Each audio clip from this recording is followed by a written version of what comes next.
the announcement has been made. My favorite company of all time, MoviePass, is officially returning. The CEO of MoviePass, who is now the CEO, this is one of the original founders of MoviePass. He got fired from his own company. Then the CEOs that took over torpedoed the company, and then he bought the company back out of bankruptcy.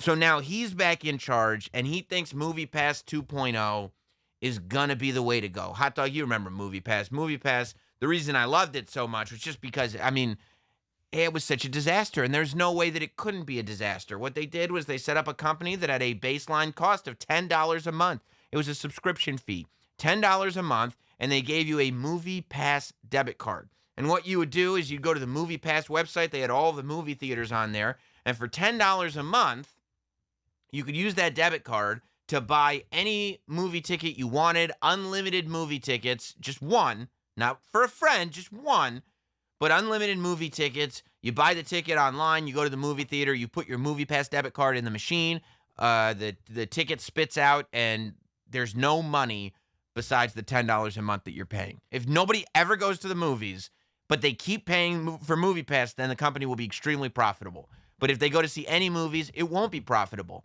And people were like, you don't get business. And then they went out of business because of the thing that we just said, because there's no way you could possibly make a profit. Have you heard about MoviePass 2.0, Hot Dog? I saw the pitch for it. I'm excited. You're excited? I'm excited. I found it. Go ahead. I said free movies. And I just got to watch a couple ads here. Dude, it is the creepiest thing I've ever seen in my life, okay? Listen to it. I swear to God, guys. This is why I had to bring the clip to you. Because I was like, I just tell the Not Samsonites that this man is trying to convince people that product placement is something movie fans, like, look for in films. But I said, there's no way. If I heard somebody say that, I go, that's a lie. Listen. This is from the announcement that MoviePass is coming back.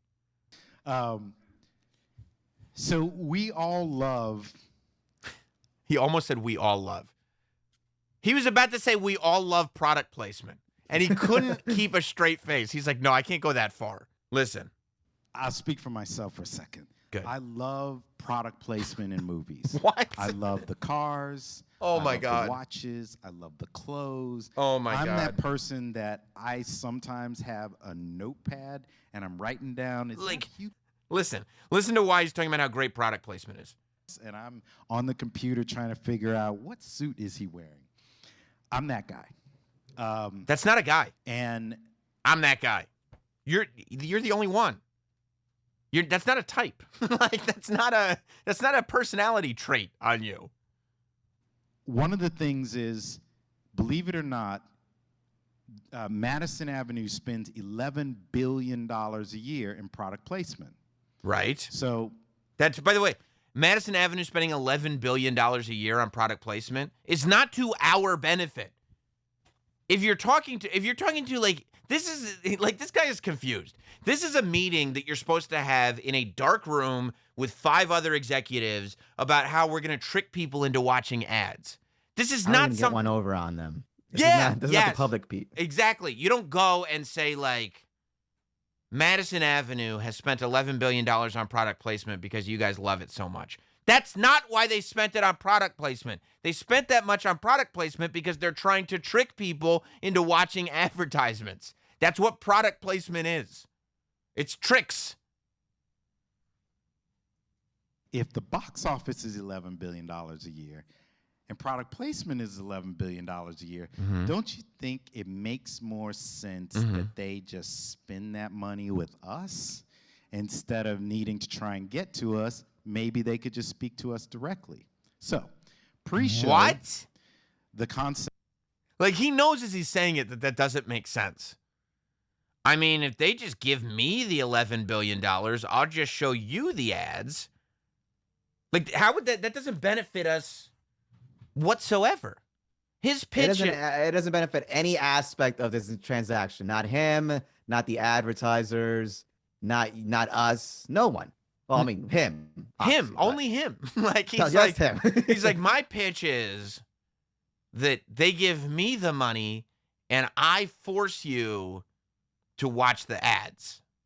And you're like, I don't want to be a part of this. This is scaring me. This is scaring me. This is a scary thing. This is like, here's what I'm thinking. You give up your control and allow me to take over. And then we go, that's a great idea. Like, why would anybody say that's a great idea? It's not a great idea.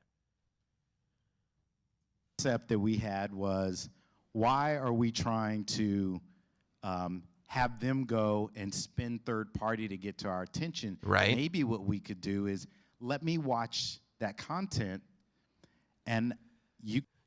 Here's another red flag. Whenever anybody calls an advertisement content, that's not content. Advertisements are how content gets paid. When I'm over here doing Steven Singer reads or whatever, that's not content. It's not like, oh, check out Sam Roberts now for the great bit I did about Steven Singer. It's not a bit. It's an advertisement. And you do the advertisements so that they can fund the content. When he says, like, why don't we just give this content directly to the viewer? You're talking about the advertisements. You're talking about taking out the part that's funding the content and just making us watch the advertisements. That's nuts. Here's his premise. I love product placement. You love product placement. If we do this, there'll be no more product placement. And you're like, wait, your premise was flawed from the beginning because I don't love product placement. But if I did love product placement, then I wouldn't want this to be a thing because you're pitching that product placement be removed. And instead, that we just have to watch commercials. Like, literally, here's why I like YouTube. Because they went like this. We have ads. If you pay money, you won't see them. And I'm like, deal. Like, here's the money. I won't see them. On Hulu, they're like, it's very inexpensive for our service. It's significantly more expensive, but no ads. I'll choose significantly more expensive. On Peacock, they're like, you can have it for free if you want, or you can pay money and there's no ads. And I'll go, I choose pay money. Literally, all these services have set up a thing where it's like people are willing to pay money to not have advertisements. And they acknowledge, yes, people, you don't want this. We know you don't like this. His pitch for MoviePass 2.0 is more advertisements. If you subscribe to MoviePass, we'll give you advertisements. And I'm going, the only reason I subscribe to anything else is to not see advertisements. Why do you think this is a good idea? Now, what's cool about this is your phone, your device uses your own facial detection. It doesn't go to the cloud. Nobody goes through anything other than you and your information and yours. You can't set up. I go, what's cool about this is that your own phone uses your facial detection, so it's not in the cloud. Wait. You're trying to distract me by going like, oh, look over here. It's not in the cloud. I'm looking at this left hand. Why the fuck is this using my facial detection? Why are you reading my face? It's a feature. This is not a bug? No, it's a feature. And you opt in to do it on your own. So what it does is it basically creates a transaction between you and the brand. So I'm going to come here, and as I'm looking at it, it's playing back. But if I stopped and I'm not paying attention to it, it actually pauses the content. So we had an earlier version of this. What? Where you know what happened. People put the phone down, left, didn't pay any attention. Oh, it's a feature. Hot dog, if you look away from it, it will pause. Oh, what a convenient feature that is. Oh, I like that. I don't want to miss a second of an ad. Of an ad? No, let's keep it going. Yeah, you mean those things that you go to the shitter while they're playing in the movie theater? Those things? Oh. Not me. Oh. If there's a YouTube ad that's playing, or it says 30 seconds, I got to take a piss, I'm pausing it. Yeah. I wish YouTube would, you know that little button that says skip ad? I don't know anybody that pushes it. You got me nuts. What, and miss this content? Right now, 70% of advertising, video advertising, is unseen. So this is a way that the advertisers get. That's how we like it. Who are you talking to? 70% of video content, of video advertising content is unseen, not accidentally. Like, we're definitely doing that on purpose, man. Don't stream this shit to everybody. This event, if he's talking to investors, I get it. But he's streaming this event for the audience that doesn't like ads. We're going to force them. We're going to force them. We're going to tie them down. They're going to have to watch these things because we see your eyeballs. No, all right, we're done. I'm going to keep watching this. You have to keep watching it. You have no choice. I'm going to keep watching this because otherwise it wouldn't play. And we'd just be sitting here looking at a pause screen. It's literally a digital version of Clockwork Orange.